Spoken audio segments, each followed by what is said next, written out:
Sampai saat ini pasti sahabat sudah mulai hafal dengan pola pandang saya dalam bernegara. Saya sangat anti imperialis Amerika dan anti debt trapnya Cinanisasi. Namun dalam melaksanakan strateginya, kalau saya akan miring dulu sedikit ke Amerika seperti yang dilakukan Cina di tahun 80-an dan 90-an sebelum strategi yang diterapkan oleh Deng Xiaoping dijalankan. Oh iya, semua informasi tentang Cina itu ada di papers yang namanya The New Tiananmen Papers yang tagline-nya adalah The Secret Meeting That Changed China. Saya sering bahas di video sebelum-sebelum ini. Tetapi yang saya juga kurang senang adalah pejabat negara yang mengelola hubungan luar negeri itu loh. Amerika itu sudah di-delete oleh Indonesia. Dan saya masih kepikiran apa yang akan Amerika lakukan terhadap Indonesia ke depannya. Saya parno kali ya. Saya takut chaos aja di Indonesia. Bener deh, saya takut Amerika memainkan itu. Kalau yang nggak ngerti geopolitik Amerika, pasti saya dibilang lebay. Dan untungnya yang paham geopolitik Amerika saat ini nggak ada di pemerintahan. Jadi nggak tahu itu semua. Dan karena nggak tahu itu semua, jadi yang dijalankan kayaknya benar. Di sisi seberang,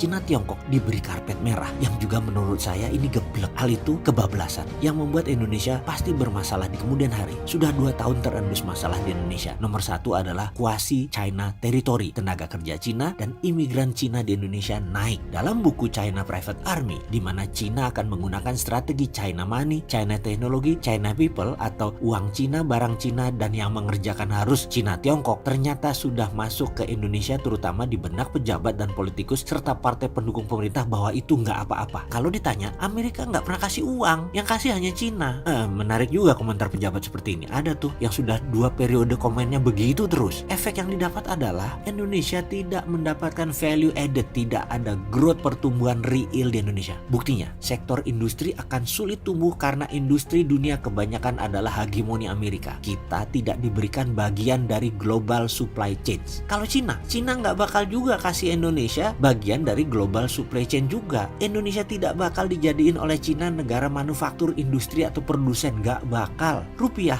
langka saat ini atau semi tight money policy. Sektor kredit menurun dan tidak ada pembiayaan. Lihat aja sektor properti itu pembiayaannya nggak ada sama sekali. Import barang-barang jadi naik. Nggak percaya kan? Karena ini semua adalah efek Cinanisasi. Masih nggak percaya? Kita lanjut. Harga barang naik terutama pangan karena tidak ada grand plan buat ketahanan pangan. Pupuk impor, pangan impor. BBM pasti bakal naik dan listrik naik di tahun depan karena harga crude kemungkinan besar akan dikerek ke atas. Lalu ketahanan energi nasional kemana? Nggak ada grand plan-nya. Menaikkan harga crude oil adalah bagian dari Amerika menekan Cina Tiongkok, di mana Trump perlukan aksinya ini untuk memukul Cina dan terbukti Cina kalah demi periode keduanya Trump. Di Indonesia ini semua harus segera dibenahi. Buat grand plan-nya segera. Jangan bergantung pada asing. Asing itu di Indonesia seakan-akan membantu, tetapi buat Indonesia nggak maju-maju banget. Itu di trap namanya. Masih nggak percaya? Pembangunan banyak loh, tapi impactnya kecil. Sisi ekonomi secara nasional biasanya di mana sektor swasta dulu selama 6 presiden merupakan 70% pemutar roda ekonomi dan BUMN 30%. Namun sekarang swasta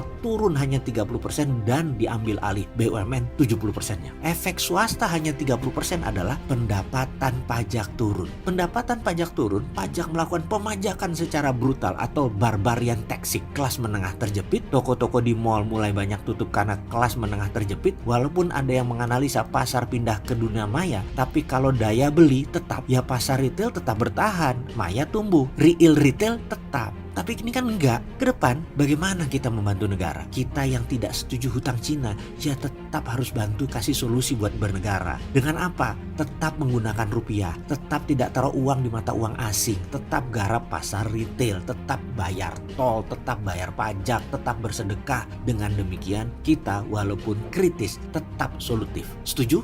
Nah gitu dong, itu baru namanya NKRI.